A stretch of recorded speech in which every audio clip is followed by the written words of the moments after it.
Hi, my name is Rachel Yates Hoyles, and I work as a dementia coach, which means I work with family carers and professionals of people living with dementia, either one-to-one or in groups across Greater Manchester and Lancashire.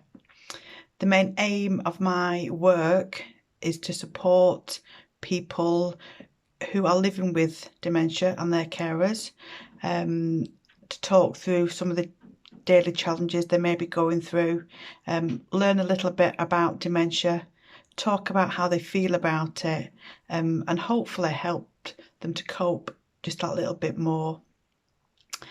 This little video is very brief, but it's just to give some of the awareness around dementia and some of the key messages, and some of the myths busting really around what dementia is. A lot of people think that dementia is just, something that you get with old age. And although, yes, it does, our chances do increase as we get older. It's not just, related to older people. And by the term older people, we mean people over the age of 65. But throughout my 17 years of working in this field, there is a lot of people under the age of 65. And I think probably the youngest person that I have worked with has been 32. So yeah, it's not just a younger person's disease. But yeah, first of all, what is it? So what is dementia?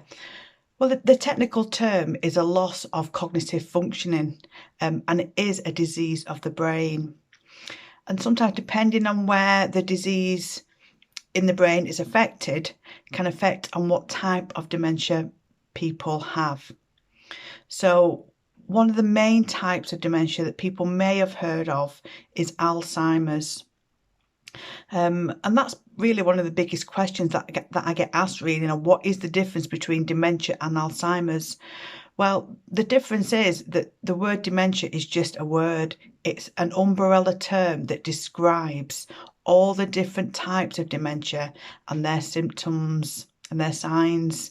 So it's not an actual diagnosis where Alzheimer's is. It is a disease, and it is one of the main types, which can account for about 68%.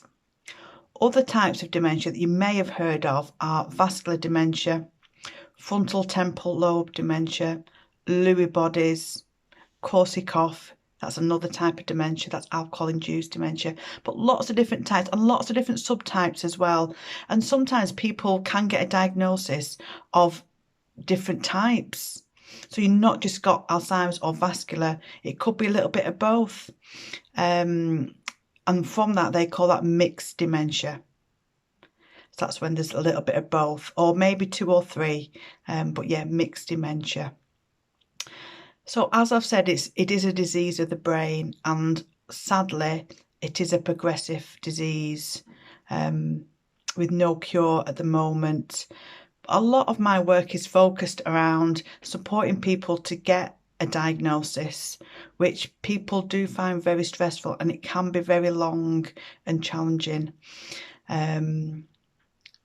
And that is very stressful for family carers, trying to navigate themselves around the system of who to go to and what to say and what to do. But my main tip is, if either yourself or somebody that you're caring for are worried about, seeing some of the signs, then it's your GP. Speak to your GP. That's your first port of call, and get help. Yep. Some of the main signs that can affect people with dementia are around our thinking, around our perception of things. So we might see problems with, solving problems. Our thoughts may be a little bit distorted. And sometimes our memories come with that as well.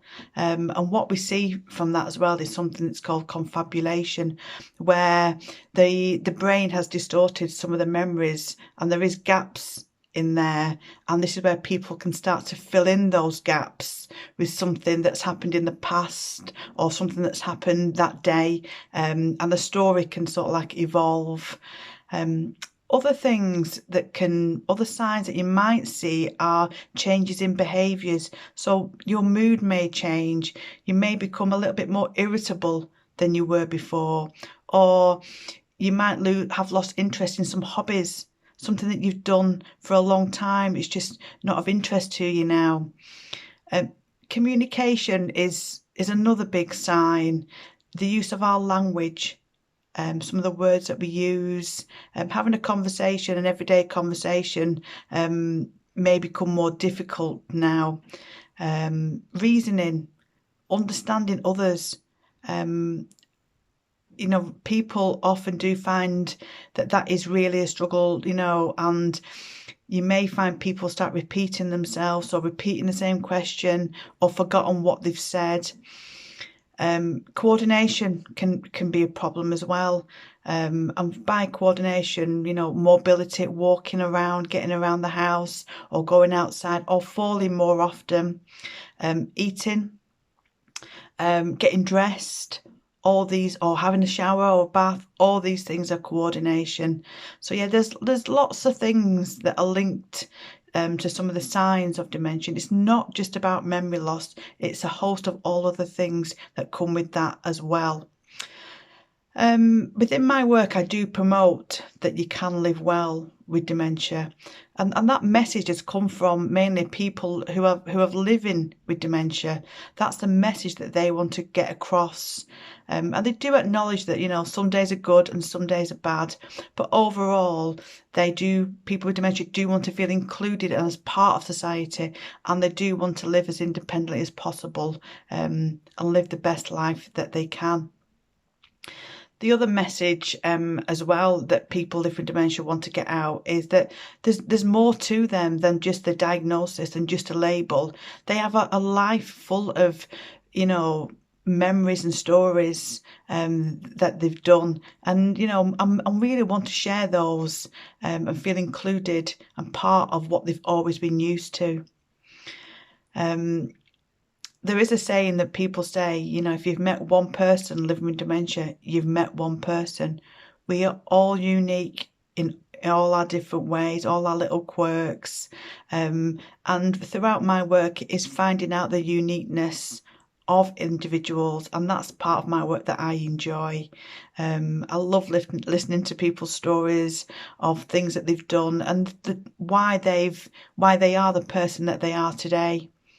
So that's just a little bit about dementia, some of the signs and symptoms, some of the myths that are based around dementia, and really what to do if you are worried. So this video is going to be one of 3. The other 2 videos are based around some communication tips, so how to enhance your communication with your loved one or family member or somebody that you know, and the 3rd video is going to be something that's called some tips around distress behaviours. People living with dementia are trying to make sense of their forever changing world, and that can happen from day to day, hour to hour, and a lot of people can see signs of distress. And that's one of the main sorts of things that people come to me for. So yeah, so we're going to be talking about some top tips of how to reduce stress. I hope this little video has been useful to you, and hopefully see you soon on the other videos. Take care. Bye.